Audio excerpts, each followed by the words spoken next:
Hi guys. It's been a minute, but then I'm so excited to be here. I'm so excited to be doing this video today. It's been what now? 2 months? Yeah, 2 months since I last came up on my channel. It felt like 2 years. But life happens, life has been happening, and I guess we'll talk all about it in the nearest future. As time progresses. But then, if you are a first-time watcher, viewer of my channel, where have you been? If you're a returning subscriber, thank you so much. I really appreciate all the love. A lot of people have been calling me to check on me, to know where I have been, why I have not been up here. It's been so encouraging. Thank you so much. Please remember to hit the like button. It's just a way to encourage me, to encourage what we do on this channel. Basically, what we do here is learn, relearn, unlearn, share everything concerning life, family, lifestyle, and everything in between, and all of that good stuff.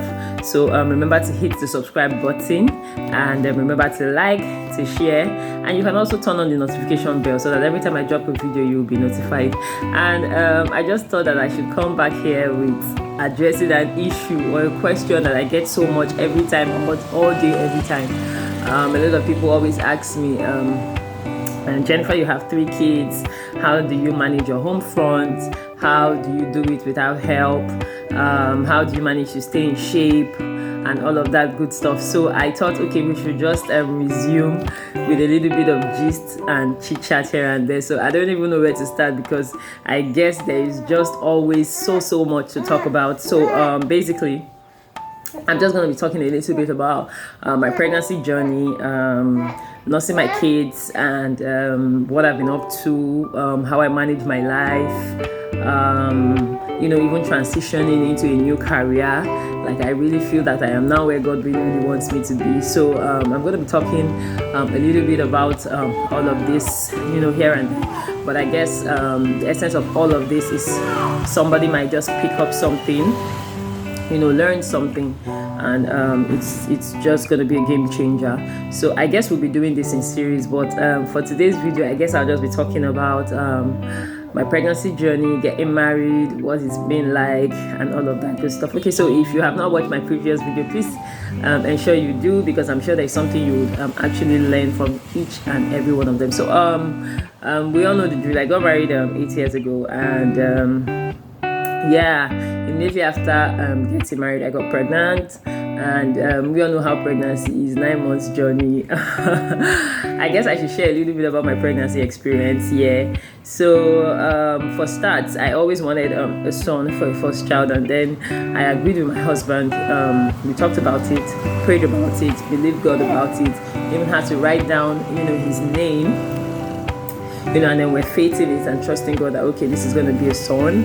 And we never really had to do a scan to check the sex of the baby, because we just trusted God. And first trimester came, I had a little bit of, I call it a little bit, it was really much, but I think because it was something that was a little bit under control, I wouldn't say that it was over the roof, but I had a little bit of nausea. I had it all through the first, second, third trimester, and second trimester came.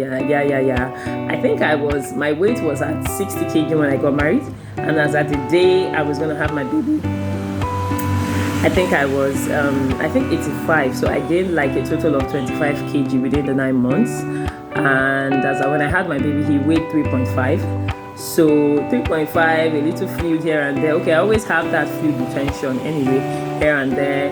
Maybe altogether, what was like external from the fat I had gained was maybe a little less than 10 kg. So the rest were all baby fats, and second trimester was good. I don't really used to have this pregnancy craving. I guess I only have cravings after pregnancy, when I'm not pregnant. But when I'm pregnant, I always, maybe, I don't know if it has to do anything with my personality. Maybe because, so I was saying that I don't know if it has to do with my personality, but maybe because pregnancy is just a lot, and so I really do not have that all those pregnancy cravings. I just eat healthy basically, and I think that works. And so third trimester came, pregnancy was getting bigger, heavier, first experience, and you begin to get so tired towards the end of the pregnancy. And then when it was getting to like 37, 38 weeks, I became anxious. Because I had a couple of friends at the time that was pregnant at the time when I was, and most of them were giving birth. And then I've heard a lot of stories of people who had their babies at 37 weeks, 38 weeks. So I was so expectant, and then because I was tired, so 37 weeks came nothing, 38 weeks came nothing, panic setting. And then I started telling my husband, okay, what's going on? I don't want to have a CS, first time mom saga and all of that stuff. My husband being the kind of person that he is, he just went to the hospital, took me to the hospital one day and said, I think I was like 38 weeks plus then, and paid for my delivery. Like he paid in faith, like, okay, we're paying for a normal delivery, we're not bargaining for a cesarean section, and we know that God is going to do it. So we made that payment, that the deposit and all of that good stuff. We had bought our baby stuffs, everything. I came back home. And okay, I forgot to mention that there was this scripture that was really a game changer for me, because I remember reciting it every day, every other day during my pregnancy. And what is the scripture? Before Zion travailed, she brought forth, and before her pain came, she was delivered of her man child. It was a scripture I could even quote in my dreams. So I kept on it, and then praying and believing God. And 39 weeks, nothing. Fear setting, a lot of things setting. But before then, I had a couple of dreams, where I had a very smooth and heat-free delivery. So I think that kind of boosted my faith in God. But then, the devil just has a way of playing tricks with our minds. But eventually, what happened was, on the exact EDD, the day that was given to me as my EDD from the hospital, was the day my labor started. I just, at that time, I was staying alone with my husband, and then my husband used to go to work at night sometimes, night duty, so I was home alone. And then I was sleeping on the couch in my sitting room. I was watching a TV series that night, I think, and then I slept off. Okay, prayed and slept off. And it was just like 3 a.m. that morning. It was like something woke me up. And then I woke up, I went to ease myself. By the time I went to ease myself, only to try to wipe off, and then I saw a blood show, guys. So that's like one of the signs of labor, but as at this time, I wasn't having any labor pains yet, nothing. And okay, I saw that, and then I texted my husband at that time, 3 a.m., and I told him what I had seen. He said, okay, that we should keep watching it. Sorry, I have my assistant here looking for attention.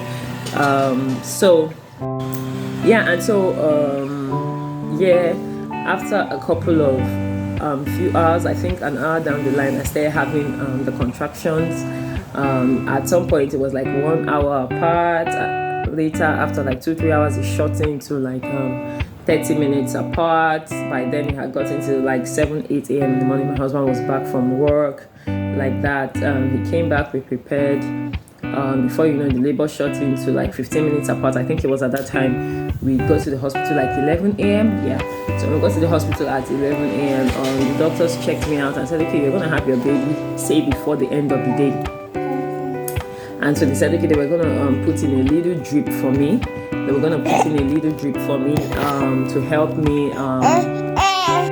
So they said they were going to put in a little drip for me, and they did that, and I was there. And before the labor started progressing and shot into like 5 minutes interval. I think it was like 1 hour after they put in the drip. This was like 12 noon. And by the time it was like 1 p.m., there was really, really no space between the contraction. And because I had read so much on the internet about how to know when you're almost fully dilated, blah blah blah, because by the time I got to the hospital by 11 a.m. I was observed, and they said 4 cm dilated. I was like, wow, just 4 cm. And that was why they said, okay, you're gonna have your baby towards the end of the day, maybe in the evening or something. And so when it was like 1 p.m. I started noticing that there was no spaces between my contractions anymore. And I started calling the nurses to come check me, and they were like, the doctor just observed you like 2 hours ago and said you're going to have your baby in the evening or probably at night. So why are you? And I started telling them, oh, I need to be observed. There is no space between my contraction, blah, blah, blah. I had to stress them for like 30 minutes. And eventually they came at maybe 1:30 or something. and then they observed me again, and they said, wow, 9 cm dilated. This was between 11 a.m. and 1 p.m. and that was how they insisted that they should move me into the labor room. And I insisted that I wanted my husband to be called for me, and he was called for me, and we were there, and I think within 2 to 3 pushes our baby was here, and he came at exactly 2 p.m. So it was a hitch-free pregnancy, hitch-free delivery, and it was just God, because I don't know how it would have been. And because whenever I share the story of my first pregnancy, the journey, people are always surprised, because they will say, oh, first pregnancy, the labor is usually longer, it's usually more stressful and all of that stuff. But it wasn't the case for me. And my second pregnancy was almost like the same pattern, but it was my last child that was actually a miracle. I'm still going to be sharing that story probably in another series. It's just a lot. I'll talk about how the whole pregnancy came about, and all of that good stuff. We'll talk about all of that stuff, lessons I learned and everything. But this was it. And then I had my first child, and everything was okay. I had a little bit of episiotomy. The tear was, they had done it was a little bit big. My baby was 3.5. Everything was okay, and then we got home. Now, down to breast, life as a first timer, it was a little bit challenging, because that baby cycle, the newborn cycle, in which they don't sleep well at night, it was really, really stressful. I think that's like the most stressful part of my postpartum journey, because for some reason my mom is a business person, and she doesn't get to stay with me for more than 2 to 3 weeks after I deliver. So it's most of the times after she has gone back home that I start noticing my babies are not sleeping well at night. And most of the time my husband might have to be at work, and I'll just be the only person nursing the baby at night. When he comes back in the morning, I just dump the baby with him so I can get some sleep. So I think the most stressful part of my postpartum journey is that first 3 months when babies don't get to sleep well at night. Yeah, that's what I'll say. So how do I get to keep in shape? Generally, I tend to lose all my baby fat within 6 months to 9 months of having them. And how is that possible for me? I do not eat too much. Personally, I do not eat when I'm not hungry. And then I try as much as possible to breastfeed my babies as much as I can. For my first child, of course, it was exclusive breastfeeding because he was okay with it. For my second child, it was almost like an impossible mission. For my third child, it was still exclusive. So I try to breastfeed my children as much as possible, and breastfeeding helps to burn off calories.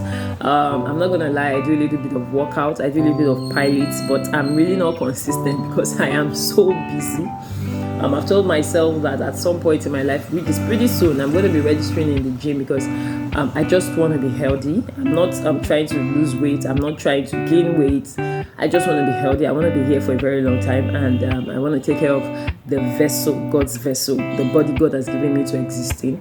So that's really why I'm going to be registering at the gym, and I'm really going to do a lot of content with that, pretty soon. So so it's just I breastfeed my kids as much as possible. I don't eat when I'm not hungry. Naturally, I live a fasted life. I enjoy fasting, and I drink a lot of water. I'm a water person. I could be somewhat hungry, but I'll still take water. For me, it's just eat little, eat healthy. Your body does not really need so much food, and I guess I trained myself like that even as a single person. Even when I was still living with my parents, I really do not eat much. I'm not so much of a foodie, but then I like good food. I like healthy food. I only eat much, or what you classify as much, which I think is actually moderate for someone who's pregnant. When I am pregnant, and aside the moment I have my babies, it's just like my stomach just closes. And I don't eat so much, and I don't eat so early. I could be very busy in my day till like 1 p.m., 2 p.m. and I have not had anything to eat, and I wouldn't even notice. So it's a lifestyle. I think it's more of a lifestyle. So whenever you make a lifestyle, whatever habits you make a lifestyle, or whatever practice that becomes a habit eventually becomes a lifestyle. Yeah, that's what I'm trying to say. Yeah, so you get the drill, right? So how do I manage my kids, my life, my home?